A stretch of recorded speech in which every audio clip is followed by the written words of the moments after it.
18 years of loyalty, sleepless nights, and saving their company from disaster. And they tossed me out like trash. No handshake, no thanks, just, "You're too expensive." For nearly 2 decades, Victor Hale had been the quiet force behind the pulse of a thriving engineering company. He was the one who designed the intricate systems that kept the machinery running, the servers communicating, and the processes seamless. He was there during the company's humble beginnings, working late nights to stabilize early prototypes, documenting every change, and ensuring that nothing slipped through the cracks. 18 years of sweat, sacrifice, and unwavering dedication had made him more than just an employee. He was the foundation upon which many others had built their careers. Yet foundations are often taken for granted until the day someone decides they are too costly to maintain. The company was changing. A new chief technology officer had arrived, armed with flashy presentations, buzzwords, and promises of modernization. To the board, it was invigorating. To the staff who had seen trends come and go, it was a familiar tune. But to Victor, it was a warning. He watched as decisions shifted from being practical and experience-driven to hasty and cost-cutting. Meetings, once filled with detailed analysis, now revolved around cutting budgets and impressing shareholders with promises of leaner, more agile operations. Victor continued his work with diligence, even as subtle hints began to surface. The new CTO rarely consulted him, despite his history with the company's infrastructure. Young hires with less experience were placed in decision-making positions, their confidence outpacing their competence. Slowly, the documentation he meticulously maintained began to be overlooked, pushed aside for newer systems and cloud-based solutions the CTO claimed were future-proof. Then came the fateful meeting. It was a grey Tuesday morning, and the room smelled faintly of stale coffee.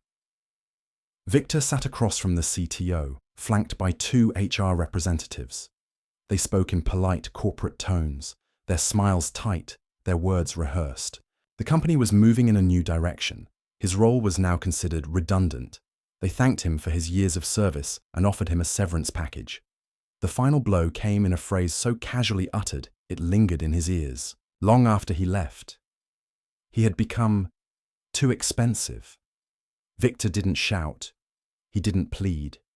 He signed the papers, collected his belongings, and walked out of the building he had kept running for almost 2 decades. The corridors felt unfamiliar, that day stripped of the warmth and purpose they once held. Outside, the sky threatened rain as he drove home in silence, his mind already sifting through the years of effort and loyalty that now meant so little. That evening, he sat at his desk, staring at a small pile of mementos. An old employee badge, a service award from his 10th year, and a letter of appreciation signed by the former CEO. 18 years, distilled into a cardboard box. He thought of the countless times he had gone above and beyond, answering emergency calls at midnight, skipping holidays to keep systems running, mentoring fresh graduates into competent engineers, all of it dismissed with a polite handshake. As the first week of unemployment passed, Victor began updating his portfolio. He reached out to old contacts, polished his resume, and quietly reflected on his next steps. The bitterness was there, but so was a strange sense of liberation. For years he had been the safety net, the one everyone relied on but rarely recognized.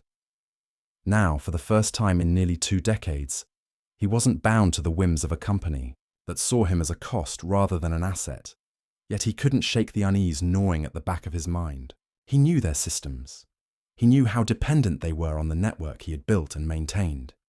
He knew, perhaps better than anyone, that their so-called modernization was built on shallow foundations, patched together by consultants and overseen by a leadership team too eager to cut corners. 2 weeks later, the first cracks began to show. He heard from a former colleague that systems were faltering, that updates were failing, and that communication between departments had started to break down.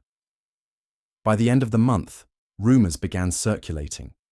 Critical infrastructure had gone offline during a major project, costing the company significant revenue.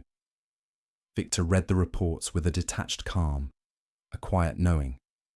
The foundation was crumbling, just as he had expected. Then, the calls began. At first, it was a polite message from a mid-level manager, then a more urgent email from his former team lead. Finally, a direct call from the new CTO himself, his tone markedly less confident than before. They needed him to come back. They needed his expertise to fix what was broken. Victor didn't answer. Not yet.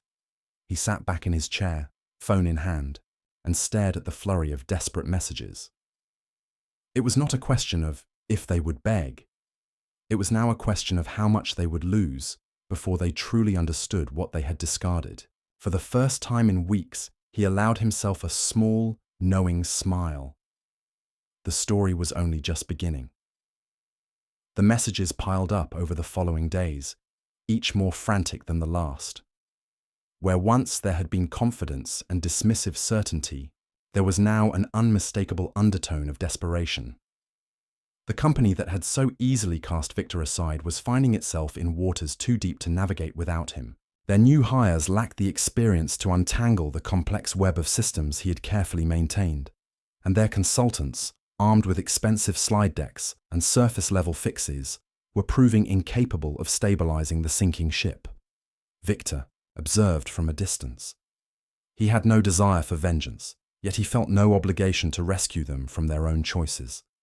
Each day, he would open his inbox, skim through the increasingly urgent pleas, and close it without responding.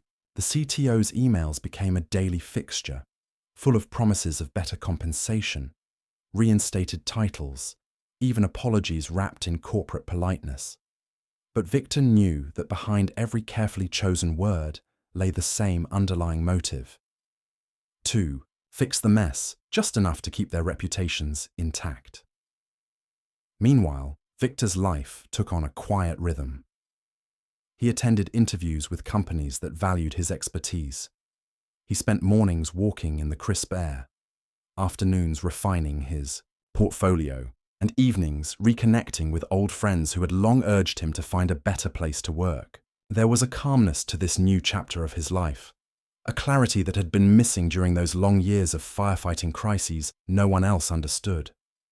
Still, news of his former company's decline continued to reach him. A project worth millions had been delayed due to system failures that only he knew how to prevent. Investors were asking questions the CTO couldn't answer. The workforce morale had plummeted, with many of his former colleagues either leaving voluntarily or being laid off as the leadership scrambled to shift blame. There was one particular email, however, that caught his attention. It came from an old mentee, someone he had trained during his earlier years with the company. The message was not a plea, but a simple update. The systems were failing in predictable ways, exactly as Victor had warned years ago during routine reviews that had been brushed aside. His mentee expressed quiet regret that the leadership had chosen to disregard his advice, and an even quieter admiration for the silent strength he was showing by not rushing back in to fix their mistakes. Victor leaned back in his chair after reading it, contemplating what it meant. There was a time when he would have dropped everything to help, not for the leadership, but for the people who had depended on his systems to do their jobs. But things were different now. He was no longer their safety net. Weeks passed, and the company's calls became more transparent in their intent. They were not simply asking for help, they were begging for salvation. Offers escalated, first a contract, then a consultant role with triple his previous pay, then a promise of full creative control if he returned. Each proposal was laced with urgency, each promise bigger than the last. Victor's new opportunities, however, were solidifying. A major engineering firm had recognized the depth of his expertise and offered him a position that valued not only his skills, but also his principles. There, his experience was seen as an asset, not a liability. The culture was collaborative, the leadership forward-thinking, and the compensation more than fair. As he prepared to sign his new contract, another call came in. This time a voicemail, shaky and unpolished, from the CTO who had fired him. Gone was the corporate veneer, in its place was panic. Systems had crashed during a critical launch, Clients were furious, and the board was demanding answers. They needed him now more than ever. Victor let the message play twice, then set his phone down. The silence in his apartment was comforting. He had moved past the point of anger. What he felt now was resolve. The company had made its decision when they cast him aside. He had made his when he chose not to return. The fall of the empire he had helped build was no longer his burden to bear. The storm that Victor had foreseen was no longer a whisper on the horizon. It had arrived in full force. As the weeks turned into months, the cracks that had started as minor inconveniences widened into catastrophic failures. Systems he had once held together with precision and care now sputtered under the weight of rushed updates and untested changes. Departments that had relied on the seamless infrastructure were locked in a cycle of crisis management, trying to patch problems without understanding their roots. Investors were no longer satisfied with excuses. They wanted results, and the board's confidence in the new leadership wavered with each passing day. Clients began withdrawing contracts, citing unreliability and missed deadlines. The company's name, once synonymous with quality and dependability, was now whispered in industry circles as a cautionary tale of arrogance and short-sightedness. Victor followed the unfolding disaster with a detached, almost clinical interest. He recognized each failure point, each domino that toppled another, the data center outage that led to a week-long delay. He had flagged the risk 3 years ago when cost-cutting measures postponed critical maintenance. The failed software integration, that cost a lucrative partnership. He had proposed a phased rollout that would have prevented it entirely. Each headline and rumor was a ghost from his meticulous reports, ignored and buried to save a few dollars. Despite the chaos, the company's attempts to lure him back grew more elaborate. They sent formal letters promising full autonomy, personal apologies from board members, even offers to name the new infrastructure team after him. The CTO's voice messages shifted from confident negotiation to pleading admissions of failure. He no longer spoke of modernization or cutting-edge systems. Now, he spoke of survival. Victor, however, had found his footing elsewhere. His new position offered stability and respect, and for the first time in years, his contributions were openly acknowledged. There were no frantic midnight calls, no battles with short-sighted executives, only meaningful work that aligned with his principles. He thrived in this new environment, rediscovering the joy of engineering without the shadow of corporate politics. Yet, there remained a flicker of conflict within him, not for the leadership that had discarded him, but for the people still trapped within that collapsing structure, the junior engineers he had mentored, the administrative staff who now worked under mounting pressure, the teams who had always appreciated his steady presence. Their livelihoods were being dragged down with the company's hubris, and though he had no obligation to intervene, he couldn't help but feel the weight of their struggle. News reached him of layoffs spreading across the organization. Entire departments were being gutted, projects shelved indefinitely, and the once bustling headquarters had turned into a revolving door of departures. Those who remained worked under the looming threat of failure, each day a gamble of whether they would still have jobs by month's end. It was during this time that the company made one final, desperate proposal. A return not as an employee, but as a savior with near total control over the engineering division. They were willing to sign over budgets, authority, and terms entirely in his favor. It was the kind of offer that, on paper, might have tempted him years ago.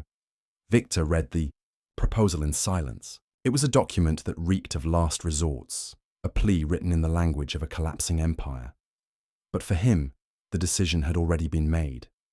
His loyalty had always been to the integrity of his work, not to the whims of those who failed, to respect it. Accepting their offer now would not undo the years of disregard. It would only enable the same cycle to repeat. He drafted a brief professional response, neither cruel nor forgiving, simply final. He thanked them for the opportunities of the past, declined their offer, and wished them luck in rebuilding what remained. With that, he closed the chapter that had consumed nearly 2 decades of his life. The company continued its downward spiral without him. Stories of leadership reshuffles and emergency restructuring became commonplace. Their frantic calls eventually stopped, replaced by the quiet hum of an organization learning, too late, the cost of discarding its foundation. Victor, meanwhile, found himself at peace. For the first time, he was no longer defined by the crises he managed, but by the work he chose to create. He had stepped out from under the shadow of a collapsing empire, and the world beyond it was far broader and brighter than he had imagined. Still, as he closed his laptop one evening, he couldn't help but wonder, what would rise from the ruins of what once was, and who among his old colleagues would find their way out before it was too late? Months passed, and the company that had once been Victor's professional home now existed only as a cautionary tale whispered in industry circles. Its name, once a badge of prestige, had become synonymous with mismanagement and hubris. Projects that were once celebrated collapsed under their own weight, partnerships dissolved, and the boardroom that once brimmed with ambition now struggled to retain even the most basic contracts.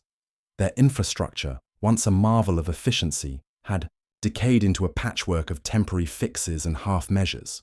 The exodus of talent continued until the organization was a hollow shell of its former self. Victor heard about these developments not from the desperate calls that had finally ceased, but from the steady trickle of updates shared by former colleagues who had moved on to healthier workplaces. They spoke not with bitterness, but with relief, their voices carrying the same sense of closure that Victor himself had come to embrace. His new role flourished. The company he now worked for treated experience as an asset, not a liability. His decisions were respected, his warnings heeded, and his documentation valued. The late nights he once spent firefighting were now replaced with purposeful planning, mentoring, and meaningful innovation. There was no need to look over his shoulder for impending crises. His expertise was applied where it mattered most, before problems could take root. Yet, even in his newfound peace, there were moments of reflection. Sometimes, late at night, he would recall the long corridors of his old office, the hum of servers he had personally optimized, the faces of the junior engineers who had once relied on him for guidance. The collapse of the company was not a victory he had sought, but it was one he had anticipated, and in that collapse lay a strange vindication, proof that his work had always been more than just a line item on a budget. It had been the backbone of something greater. The final remnants of the company's leadership made one last attempt to reach out, not to rehire him, but to offer a public acknowledgement of their mistakes. They invited him to a conference, hoping he would share lessons learned from the ordeal, a way to salvage their legacy by transforming their failure into a teachable moment. Victor declined the invitation. It was not out of spite, but out of a sense that his story did not belong to them anymore. The lessons were already evident in the ruins they had left behind.